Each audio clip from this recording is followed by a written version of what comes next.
Salut TikTok, vous avez appris les news. Il y a eu attaque terreau de la nuit du samedi au dimanche, hier matin donc.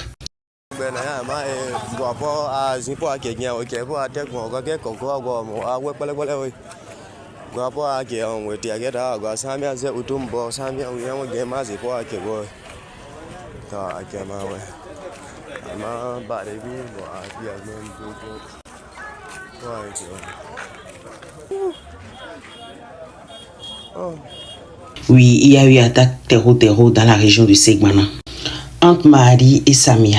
C'est dans la région des 3 frontières, entre le Bénin, le Nigeria et le Niger. Ils ont attaqué 2 postes de police. Et là, c'est silence total, hein, on n'en parle plus en fait. Sinon, c'est chaque 2 semaines maintenant que quelqu'un disparaît ou quelqu'un est kidnappé au Bénin. La dernière fois, j'ai parlé avec des gens de la région. Et tous disent la même chose. Eux, ils pensent que l'armée devait composer avec les chasseurs. Ils disent qu'ils ont des chasseurs qui connaissent bien la région, leur profondeur stratégique, les brousses profondes, et que ces chasseurs sont efficaces. Pour eux, ils maîtrisent le terrain.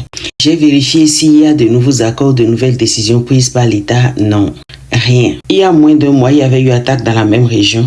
C'était un bilan de 2 morts, 2 blessés. Mais c'est silence total. Tout ce qui intéresse, c'est les élections. Ma remarque est que depuis l'année passée, en novembre, les autorités béninoises se sont rendues compte, en fait, que la France est nulle. Et elles avaient même décidé de signer des accords avec la Russie. Des accords militaires, s'il vous plaît. Premièrement, c'était le 7 novembre 2024 de l'année dernière. Et ceci a été annoncé aussi bien par les autorités béninoises que par les autorités de la Russie. Et c'était pour renforcer l'armée béninoise. Exactement 2 mois plus tard, il y a eu attaque terreau. Qui a, je crois, ça s'est soldé par un bilan de 35 morts. Et silence total là-dessus. En avril, pareil. Ils ont annoncé l'accord en mars et en avril, il y a eu attaque. Silence encore. Récemment, ils l'ont annoncé en juillet. C'était le 30 juillet. Et quelques mois plus tard, c'était Africa.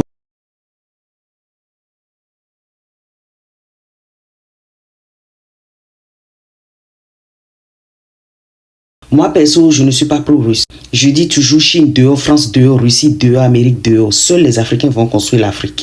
Mais si vous ne voulez pas signer des accords avec des puissances et vous allez vous mettre avec la France comme dernier, avant-dernier, on va tous tomber. Parce que la France, elle est tombante et elle doit tomber d'ailleurs. Elle doit rejoindre la Roumanie. Alors, si vous ne voulez pas signer des accords, quand on ne veut pas signer des accords avec la Russie, on se met avec l'Iran ou la Chine ou autre pays. Nous, on a besoin des armes pour protéger nos vies, en fait. Nos militaires ont besoin des armes pour protéger leur vie. Au lieu qu'on nous offre des avions tucriqués qui datent des années 80 et que tonton Manu vienne nous dire que nous ne sommes pas assez